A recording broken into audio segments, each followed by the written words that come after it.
Okay, remember, pag-get sa data, using variable, di ba? Kaniman si first name. Then, first name that get text. Di ba? Nga naman to pag kuha sa data. So, yung button, kaning prepared statement na to. Sulod na to siya sa variable. So, prepared statement, prepared. Okay. Ano siya? Big letter na siya. Okay, agka-error siya, kaya kailangan na to niya siya i-import. May tao na to kung pwede ba siya ma-import. Create in class, new frames. Okay, wala siya diri. Kailangan tayo mag-import sa taas.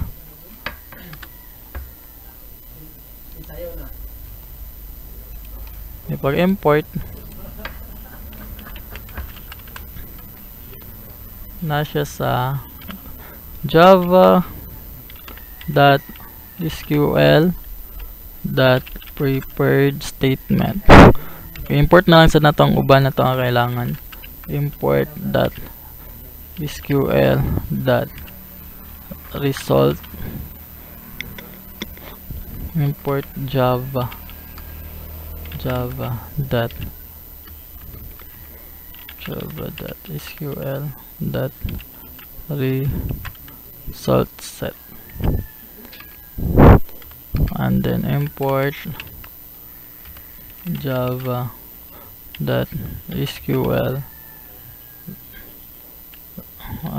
javax.swing table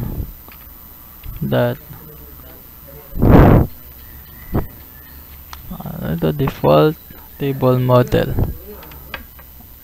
Then kailangan po lang to para sa mag-show tawag mga messages. Ikan niyo po siya sa import javax.swing.j option pane. Okay, mana siya lang mga kailangan. The connections, SQL exceptions, the prepared statement, result set, abstractions, and CG option pane. Mga anong error pa man ka. Okay, copy paste na to na siya. Kaya wrong spelling. Okay.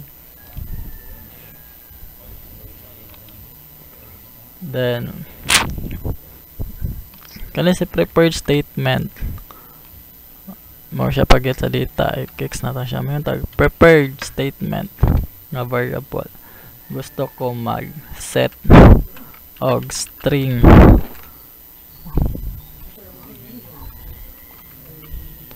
dayan, tawag na to si first name. Ano si first name sa row 1, first name dot get name. Okay, di ba si data 1 siya kanimo siya si 1 sa first question mark, and then insert na to ang first name. Okay, copy or type na lang prep dot set int kay integers naman sad to si number 2, and then si age dot get text na. Pero kay kani siya kay dapat number na siya, kay kailangan na to i-convert sa integer dot parse int, tas kinsa to i-parse kani siya para ang kaning text may mo siya number. Kaya nanatay nasudlan na siya data. Ano mga question mark na nanay siya data kani sa first name ug si last name. May first name ug age. Then may ganito nga go. Nakatoy tang button nga go. mo siya execute. So mangan ka og prep dot execute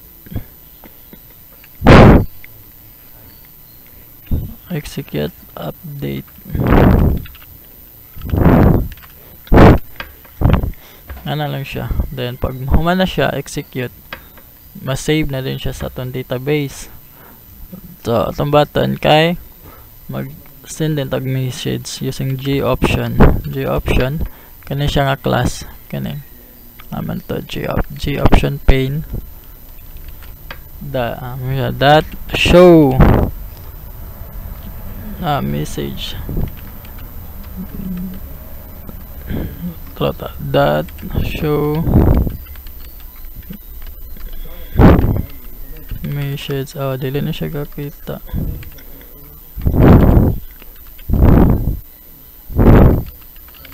Message dialog. Tumigag this. Then dari dayan kay ngalan din. Show message. Okay, mana siya ang mo pop up. Apa ba error? Nga nang error man eh. Kaya wala na siya error. Era na to ang program. Try na to add Roland. Okay. 30 add. May siya show message student save successfully. Napil akong show message. Okay na. Pero dili siya mabutang sa table. Then close na to. Wala siya nabutang sa table kay wala na tagibutang dire ra man tataman sa show message. Pero nag-insert na ta, nag-execute na ta sa atong database. So i-check na to ang kuan database, refresh sa table. Okay, 9 null. Pasabot wala siya naka-accept og data. Maybe sayo pa nga atong variable name. First name. Set string first name. Tayo nga na first name. Anong null to? True daw. New data. Okay, show message.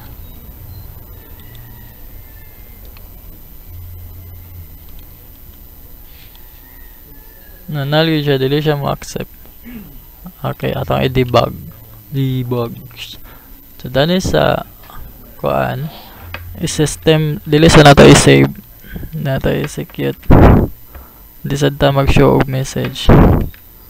Itong button kay mag system dot out dot print. So tayo print. Let's get name. Dili man get name, get text man. Buwa ka na ako. Ito nga siya. Okay na di I get. Save student. Nga i-appeal na ako. Save students. Okay, otro. Data. And then number. Ngayon siya. Student save successful. Okay. And then check din na ito itong database. Refresh. Okay na din siya. 3. Kaning mga null. I-delete na ito na siyang mga null. Ito nga na siya. Balik sa inyong code. Close. Unsay kulang. So dapat na pag ma-save na siya sa database, mapakita pagid siya sa ato ang kuan table. So kailangan na to atong table. So balik sa design.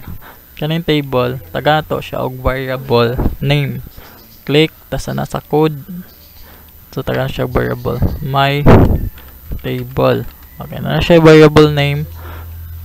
Ana lang ka diri sa source. So may tanim mo variable name. So mo siya. So design, double click, double click na ko ni.